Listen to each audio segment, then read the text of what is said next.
ರಾಜ್ಯ ಸಂಸ್ಥಾ ಭೋವಿ ಸಮಾಜದ ವತಿಯಿಂದ ಬಾಗಲಕೋಟೆ ಜಿಲ್ಲೆಯ ಬಾದಾಮಿ ಅಕ್ಕಮಹಾದೇವಿಯ ಕಲ್ಯಾಣ ಮಂಟಪದಲ್ಲಿ ಆಯೋಜಿಸಲಾಗಿದ್ದ ಮೂಲ ನೈಜ ಭೋವಿ ಸಮಾಜದ ಸಂಘಟನಾ ಸಭೆ ಹಾಗೂ ಮಾಜಿ ಸಂಸದರಾದ ವಿಎಸ್ ಉಗ್ರಪ್ಪ ಅವರಿಗೆ ಗೌರವ ಸಮರ್ಪಣೆ ಸಮಾರಂಭ ಅತ್ಯಂತ ವಿಜೃಂಭಣೆಯಿಂದ ನೆರವೇರಿತು. ಈ ಕಾರ್ಯಕ್ರಮಕ್ಕೆ ಆಗಮಿಸಿದ ಗಣ್ಯರಿಗೆ ಆತ್ಮೀಯ ಸ್ವಾಗತವನ್ನು ಕೋರಲಾಯಿತು. ಜ್ಯೋತಿ ಬೆಳಗುವ ಮೂಲಕ ಸಭೆಗೆ ಅಧಿಕೃತ ಚಾಲನೆಯನ್ನ ನೀಡಲಾಯಿತು. ಈ ಸಂದರ್ಭದಲ್ಲಿ ಭೋವಿ ಸಮಾಜದ ಮುಖಂಡರು ಮಾಜಿ ಸಂಸದರಾದ ವಿಎಸ್ ಉಗ್ರಪ್ಪ ಅವರಿಗೆ ಶಾಲು ಹೊದಿಸಿ ಸ್ಮರಣಿಕೆ ನೀಡಿ ಗೌರವಿಸಿ ಈ ಕಾರ್ಯಕ್ರಮಕ್ಕೆ ಆಗಮಿಸಿದ ಗಣ್ಯರಿಗೆ ಆತ್ಮೀಯ ಸ್ವಾಗತವನ್ನು ಕೋರಲಾಯಿತು. ಜ್ಯೋತಿ ಬೆಳಗುವ ಮೂಲಕ ಸಭೆಗೆ ಅಧಿಕೃತ ಚಾಲನೆ ನೀಡಲಾಯಿತು. ಈ ಸಂದರ್ಭದಲ್ಲಿ ಭೋವಿ ಸಮಾಜದ ಮುಖಂಡರು ಮಾಜಿ ಸಂಸದರಾದ ವಿಎಸ್ ಉಗ್ರಪ್ಪ ಅವರಿಗೆ ಶಾಲು ಹೊದಿಸಿ ಸ್ಮರಣಿಕೆ ನೀಡಿ ಗೌರವಿಸಿದರು. ವೇದಿಕೆಯಲ್ಲಿ ಮಾತನಾಡಿದ ಗಣ್ಯರು ಭೋವಿ ಸಮಾಜದ ಏಕತೆ, ಸಂಘಟನೆ ಮತ್ತು ಸಮುದಾಯದ ಸರ್ವತೋಮುಖ ಅಭಿವೃದ್ಧಿಯ ಕುರಿತು ತಮ್ಮ ಅಭಿಪ್ರಾಯಗಳನ್ನು ಹಂಚಿಕೊಂಡರು. ಸಮಾಜದ ಹಕ್ಕುಗಳಿಗಾಗಿ ಸಂಘಟಿತ ಹೋರಾಟದ ಅಗತ್ಯವನ್ನು ಪ್ರತಿಪಾದಿಸಿದ ಮುಖಂಡರು ಯುವಕರು ಶಿಕ್ಷಣ ಮತ್ತು ಸಮಾಜ ಸೇವೆಯಲ್ಲಿ ಸಕ್ರಿಯವಾಗಿ ತೊಡಗಿಸಿಕೊಳ್ಳಬೇಕು ಎಂದರೆ ಕರೆಯನ್ನ ನೀಡಿದರು. ಈ ಸಮಾರಂಭದಲ್ಲಿ ರಾಜ್ಯ ವಿವಿಧ ಜಿಲ್ಲೆ ಹಾಗೂ ತಾಲೂಕುಗಳಿಂದ ಆಗಮಿಸಿದ ಪದಾಧಿಕಾರಿಗಳು, ಸಮಾಜದ ಮುಖಂಡರು, ಮಹಿಳೆಯರು ಮತ್ತು ಯುವ ಮುಖಂಡರು ಹೆಚ್ಚಿನ ಸಂಖ್ಯೆಯಲ್ಲಿ ಭಾಗವಹಿಸಿ ಕಾರ್ಯಕ್ರಮವನ್ನು ಯಶಸ್ವಿಗೊಳಿಸಿದರು. ಸಮಾಜದ ಅಭಿವೃದ್ಧಿಗಾಗಿ ಒಗ್ಗೂಡಿ ಕೆಲಸವನ್ನ ಮಾಡುವ ಪಣವನ್ನ ಎಲ್ಲರೂ ಕೂಡ ತೊಟ್ಟರು. ಈ DSUVI ಗೋವಿಗಳು ಈ ಮೂಲಕ ಮೆಣ್ಣ ಬರುವಂತವ್ರು, ಪಲ್ಲಕ್ಕಿ ಬರುವಂತವ್ರು ಯಾವುದೇ ಒಟ್ಟು ಸಮಾಜದವರಿದ್ದಾರೆ. ಇವರು ಮಣ್ಣಿ ಕೆಲಸ, ಕೈ ಕೆಲಸ, ಕಟ್ಟಡದ ಕೆಲಸ ಇವು ಮಾಡುವಂಥದ್ದು. ಇವ್ರಿಗೂ ಅವ್ರಿಗೂ ಯಾವುದೇ ವೈವಾಹಿಕ ಸಂಬಂಧಗಳಿಲ್ಲ. ಅವರಿಗೆ ಸಿದ್ಧತೆ ಕೊಡಬೇಕು ಅಂತ ಯಾರು ಹೇಳಿಲ್ಲ. ನಾನು ಹೇಳಿಲ್ಲ, ಯಾವ ಸಮಿತಿಯೂ ಹೇಳಿಲ್ಲ.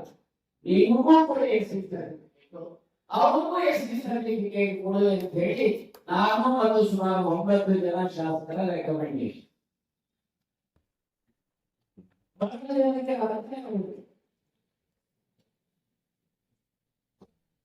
ಒಂದು 5,000 ಓಟಿದೆ ಅಂತ ಹೇಳ್ತಾರೆ.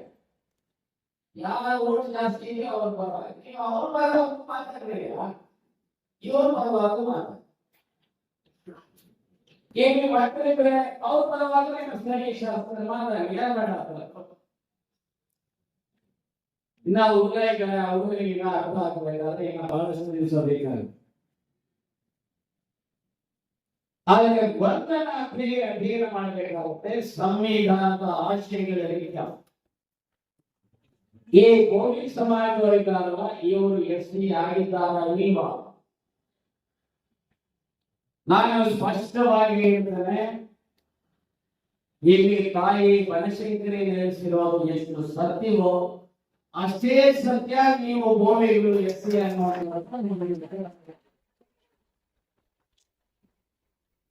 ಇದೇನು ದೀಕ್ಷೆ ಅಲ್ಲ. ನಾವೇನೋ ಸಹಾಯ ಮಾಡ್ತಾ ಇದ್ವಿ ಅಂತ ಅಲ್ಲ. ನಾವು ಭಾರತೀಯ MA ಆಗಬೇಕಾದ್ರೆ, MP ಆಗಬೇಕಾದ್ರೆ, MLC ಆಗಬೇಕಾದ್ರೆ ನಾವು ಓದ್ಕೊಳ್ಳೋದು I am going to discharge my duties as per the provisions of the Constitution.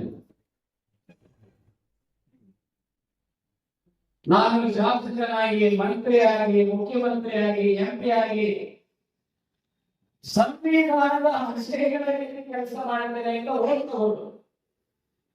ಓದ್ಕೊಂಡು ಏನಪ್ಪ ಮಾಡ್ತಾ ಇದ್ದೀನಿ. ಬಹಳಷ್ಟು ಜನ ಇವರಿಗೆ ಬೇರೆಯವರ ಕಟ್ಟಿಗೆ ಕೈ ಹಾಕಿ ಅನ್ನ ತಿನ್ಕೊಡ್ತಾರ.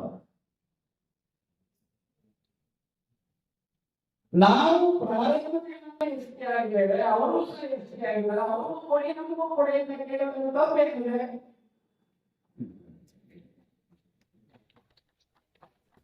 ಈಗ ಇಲ್ಲ ಅಂತ ಹೇಳಿದ್ರೆ ನಾನೇ ಹೇಳೋದು. ಏನೇ ನಾನು ಬೆಳೆಸಿಗೆ ಹೋಗೋದು ಎಷ್ಟೇ ಹೇಳ್ತೇನೆ, ಲೆಫ್ಟ್ ವಾಟ್ ಏನೇ ಬರಲಿ, ನನ್ನ ಉಸಿರಿರೋವರೆಗೂ ನಿಮ್ಮ ಸಮಸ್ಯೆಗೆ ಪರಿಹಾರ.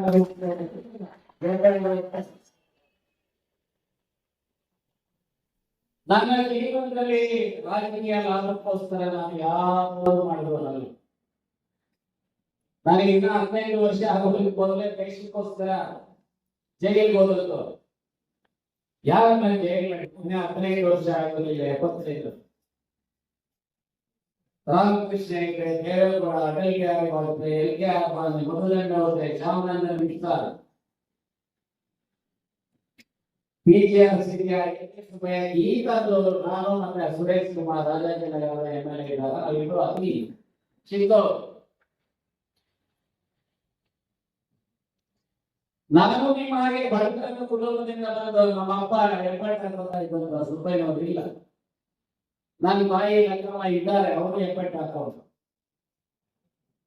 ಆದ್ರೆ ತಂದೆ ತಾಯಿಗಳ ಆಶೀರ್ವಾದದಿಂದ, ದೇವರ ಆಶೀರ್ವಾದದಿಂದ ಇವತ್ತು ವಕೀಲನಾಗಿದ್ದೇನೆ, ಸಂಸತ್ ಸದಸ್ಯರಾಗಿದ್ದೆ, ವಿರೋಧ ಪಕ್ಷದ ನಾಯಕನಾಗಿದ್ದೆ.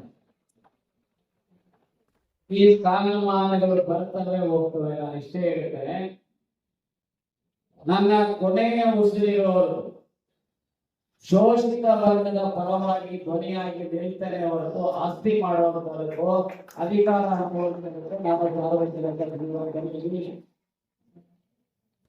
ಬಹಳಷ್ಟು ಜನ ಮಾತನಾಡ್ತಾರೆ ಸಾಮಾಜಿಕ ನ್ಯಾಯಗಳು. ಸಂದರ್ಭ ಬಂದಾಗ ನನ್ನ ಜಾತಿ ಏನು, ನನ್ನ ಕುಟುಂಬ ಏನು, ಇದನ್ನೇ ಪ್ರಮುಖವಾಗಿ ನೋಡ್ತಾರೆ ಹೊರತು ಪಾಪ ನಿಮ್ಮಂತ ಸಣ್ಣ ಜಾತಿಗಳಿಗೆ ಯಾವ ರೀತಿ ಸಹಾಯ ಹಸ್ತ ನೀಡಬೇಕು ಅನ್ನೋದರ ಬಗ್ಗೆ ಪರಿಕಲ್ಪನೆ ಇದೆ ಇರುವಂತವರು ಅನೇಕರಿದ್ದಾರೆ. ಇದನ್ನ ನಾವು ಹೆಚ್ಚು ಬೆಳೆಸಲಿಕ್ಕೆ ಹೋಗುವುದಿಲ್ಲ. ಇಷ್ಟೇ ಹೇಳ್ತಾರೆ, ಇವತ್ತೇನೋ 56% ಮೀಸಲಾತಿಗೆ ಹಿನ್ನಡೆಯಾಗಿದೆ. ನಿಮ್ಮ ಮೂಲಕ ವಿನಂತಿ ಮಾಡ್ತೇನೆ ರಾಜ್ಯ ಸರ್ಕಾರಕ್ಕೆ, ಸನ್ಮಾನ್ಯ DK ಶಿವಕುಮಾರ್ ನಾನು ಒಳ್ಳೆಯ ಸ್ನೇಹಿತರು. ಸಿದ್ದರಾಮಯ್ಯವರು ನಾನು ಅವರ ಒಟ್ಟಿಗೆ ವಿರೋಧ ಪಕ್ಷದ ನಾಯಕರಾಗಿ ಕೆಲಸ ಮಾಡಿದ್ದು.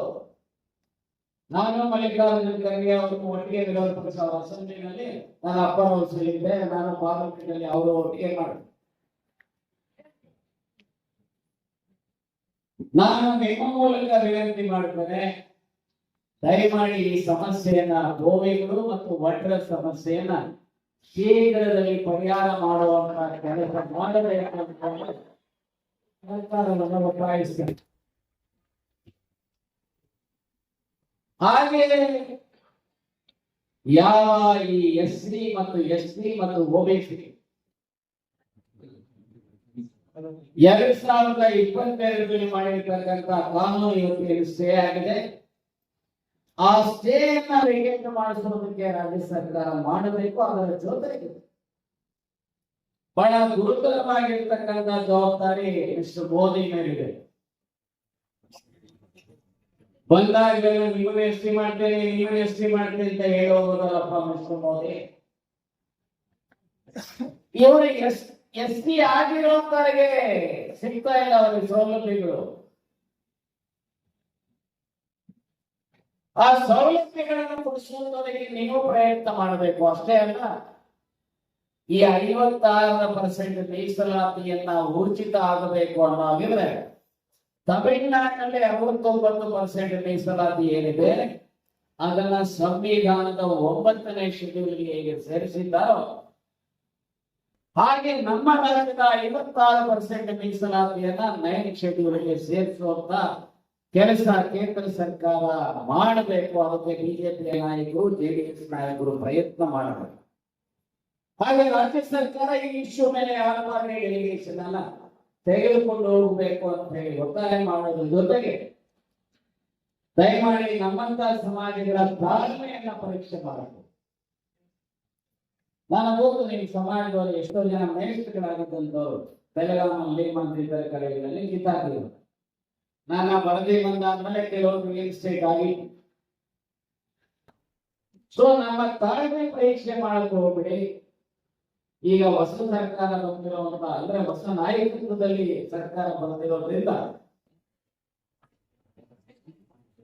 ಬಹುಶಃ ಬರುವ ತಿಂಗಳಲ್ಲಿ ಈ 2 ಇಶ್ಯೂಸ್ಗೆ, ಒಂದು ಈ 56% ಮೀಸಲಾತಿಯನ್ನ 9ನೇ ಶೆಡ್ಯೂಲ್ಗೆ ಸೇರಿಸುವಂಥದ್ದು, ಎರಡನೇದು ಭೋಗಿ ಸಮಾಜ ಮತ್ತು ವಡ್ರ ಸಮಾಜ ಬೇರೆ, ಇವರಿಬ್ಬರಿಗೂ SC ಸರ್ಟಿಫಿಕೇಟ್ ಕೊಡಬೇಕಾಗಿರುವಂತ ಸಮಸ್ಯೆಯನ್ನ ಪರಿಹಾರ ಮಾಡತಕ್ಕಂಥ ಅದಕ್ಕೆ ಏನಾದರೂ ಇನ್ನೊಂದು ತಿಂಗಳಲ್ಲಿ ಮಾಡಲಿಲ್ಲ ಅಂದ್ರೆ ಮುಂದಿನ ತಿಂಗಳಲ್ಲಿ ಸಾಂಕೇತಿಕವಾಗಿ ಬೆಂಗಳೂರಿನಲ್ಲಿ ಕರೆಕ್ಟ್ ಮಾಡೋಣ. ನಾನು ಇಷ್ಟೇ ಹೇಳ್ತೇನೆ, 4 ಹೆಜ್ಜೆ ನಡುವೆ ನಾನು ನಿಮ್ ಜೊತೆಯಲ್ಲಿ 2 ಹೆಜ್ಜೆ.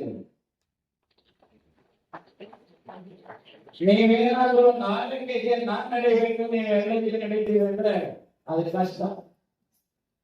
ಇನ್ನೊಂದು ವಾರ್ನಿಂಗ್ ನಿಮಗೆ ಹೇಳ್ತೇನೆ, ನಿಮ್ಮನ್ನು ಕರ್ಕೊಂಡವರಿಗೆ ನಿಮಗೂ ಒಳ್ಳೇದಾಗಲಿ ಅಂತೇಳಿ ಸಿದ್ದರಾಮಯ್ಯ ಹತ್ರ ನಾನು ಬಾಗಿಲಟ್ಟು ಚರ್ಚೆ ಮಾಡ್ತಾ ಇದ್ದೆ. ಯಾವ ಮಹಾನುಭಾವ ನಮ್ಮ ಚರ್ಚೆ, ನಿಮ್ಮ ಸಮಾಜದ ಚರ್ಚೆನ ರೆಕಾರ್ಡ್ ಮಾಡಿ ವೈರಲ್ ಮಾಡ್ತಾರೆ ಅಂದ್ರೆ ಅವರು ಮನುಷ್ಯರ ಅಂತ ಕೇಳಲಿಕ್ಕೆ ಬಯಸ್, ಅವರು ತಂದೆ ಹುಟ್ಟಿದವರ ಅಂತ ಕೇಳಲಿಕ್ಕೆ ಬಯಸ್ತೇನೆ. ಬಹಳ ನೋವಿನಲ್ಲಿ ಮಾತನ್ನ ಹೇಳ್ತಾರೆ. ಯಾವ ನಂಬಿಕೆ ಮೇಲೆ ಕೆಲಸ ಮಾಡಬೇಕು, ಆದ್ರೆ ಯಾಕೆ ಪದ ನೀಡ್ತಾ ಇದೆ ಅಂದ್ರೆ ಯಾವ ಒಬ್ಬ ಅಯೋಗ್ಯ ಮಾಡ್ತಾರೆ ಅಂತ ಹೇಳಿ ಆ ಅಯೋಗ್ಯಗೋಸ್ಕರ ಈ ಸಮಾಜವನ್ನ ದುರ್ಬಳಕೆಬಾರದು ಅನ್ನುವಂಥ ದೃಷ್ಟಿಯಿಂದ ಈ ಸಮಾಜದಲ್ಲಿ ಒಬ್ಬ ಮನುಷ್ಯನಾಗಿ ನಿಲ್ಲಿಸುವಂತಾಗಿ ನಿಮ್ಮ ಸಮಸ್ಯೆಯನ್ನು ತಾರ್ಕಿಕ ಹಂತಕ್ಕೆ ತೆಗೆದುಕೊಂಡು ಹೋಗುವಂತದಕ್ಕೆ ನಾನು ನಿಮ್ಮ ಜೊತೆಯಲ್ಲಿ ಇರ್ತೇನೆ. ಹಾಗಾಗಿ ನಾನು ಟೆಂಟೇಟಿವ್ ಆಗಿ ಹೇಳ್ತಾ ಇದ್ದೇನೆ, ಈ 2 ಇಶ್ಯೂಸ್ ಮೇಲೆ ಬರುವ ಜುಲೈ ತಿಂಗಳಲ್ಲಿ ಒಂದು ಬೆಂಗಳೂರಿನಲ್ಲಿ ಒಂದೇ ದೊಡ್ಡ ಮಟ್ಟದ ಒಂದು ಧರಣಿ ಮಾಡೋಣ. ಅದರ ಮೂಲಕ ರಾಜ್ಯ ಮತ್ತು ಕೇಂದ್ರ ಸರ್ಕಾರದ ಗಮನವನ್ನು ಸೆಳೆಯೋಣ. ಅದಾದ ಮೇಲೆ ಸಾಧ್ಯ ಆದ್ರೆ ಅವರದ್ದೇ ರಾಜ್ಯದ ನೂತನ ಮುಖ್ಯಮಂತ್ರಿಗಳನ್ನ 2 ಇದ್ದಾರೆ. ಈಗಾಗಲೇ ಒಂದ್ಸಾರಿ 56% ಮೊನ್ನೆ 2ನೇ ದಿವಸ ನಾವು ಹೇಳಿದ್ದೇನೆ, ಒಂದು ಪತ್ರ ಬರ್ತಿದ್ದೆ. ಸೊ ಅವತ್ತು ಧರಣಿ ಆದ ಅಥವಾ ನೆಕ್ಸ್ಟ್ ಡೇ ಒಂದು ಡೆಲಿಗೇಷನ್ ಅನ್ನು ಬಹುಶಃ ನಾವೇ ನೀವು ಬಹಳ ಹೇಳ್ತಾ ಇರ್ತಾರೆ, ಶಂಭು ಓವಿ ನಿಟ್ಟೂರು ಸರ್, ನೀವು ಹೂವು ಅಂದ್ರೆ ನಾವು ಲಕ್ಷಗಟ್ಟಲೆ ಸೇರಿಸ್ತೀವಿ ಅಲ್ವಾ? ಸೊ ಈಗ ನೋಡೋಣ, ನಿಮ್ಮ ಶಕ್ತಿ ಜಾಸ್ತಿ ಆಗಿದ್ರೆ ನೀವೇನಾದ್ರೂ 1 ಲಕ್ಷ ಜನ ತಂದ್ರೆ ಮುಖ್ಯಮಂತ್ರಿಗಳು ನಿಮ್ಮ ಧರಣಿ ಯಂತ್ರನೇ ಬಂದು ನಿಮ್ಮ ಅಹವಾಲನ್ನು ಸ್ವೀಕಾರ ಮಾಡುವಂತ ಪ್ರಯತ್ನ ಮಾಡಿ.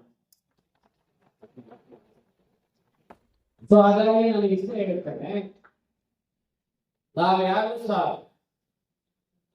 ಅದೇನು ಕೈ ಕೆಸರಾಗದೆ ಆದ್ರೆ ಬಾಯಿ ಮೊಸರಾಗುದು. ಹೋರಾಟ ಇದ್ದಾದ್ರೆ ಯಾರಿಗೂ ಯಾವುದೇ ಸ್ಥಾನಮಾನಗಳು ಸಿಗೋದಿಲ್ಲ. ಸೊ ಹಾಗಾಗಿ ಈ ಹೋರಾಟಗಳಲ್ಲಿ ನಿಮ್ಮ ಜೊತೆಯಲ್ಲಿ ಇರ್ತಾನೆ, ನಿಮ್ಮ ಮಕ್ಕಳು ಸಹ ಸಮಾಜದ ಮುಖ್ಯವಾಹಿನಿಗೆ ಶಿಕ್ಷಣದಲ್ಲಿ, ಉದ್ಯೋಗದಲ್ಲಿ, ರಾಜಕೀಯದಲ್ಲಿ, ಆರ್ಥಿಕವಾಗಿ, ಔದ್ಯೋಗಿಕವಾಗಿ ಸಮಾಜದ ಎಲ್ಲ ವರ್ಗಗಳ ಜೊತೆಯಲ್ಲಿ ಯಾವುದೇ ಕೀಳರಿಮೆ ಇಲ್ಲದೆ ಸಮಾಜಮುಖಿಯಾಗಿ ಕೆಲಸ ಮಾಡುವಂತ ಮಕ್ಕಳಾಗಲಿ ಅವರು ಸಹ ನನ್ನ ಮಕ್ಕಳ ರೀತಿಯಲ್ಲಿ ಅಂತೇಳಿ ನಾನು ಭಾವಿಸ್ತೇನೆ. ನಿಮ್ಮ ದೊಡ್ಡ ಇರ್ತೇನೆ. ಸೊ ದಯಮಾಡಿ ತಾವು ಜಾಗೃತರಾಗಿ ಕೆಲಸ ಮಾಡಬೇಕು ಅಂತ ಹೇಳಿ ವಿನಂತಿಸಿ ನನ್ನ ಮಾತನ್ನು ಮುಗಿಸ್ತೇನೆ.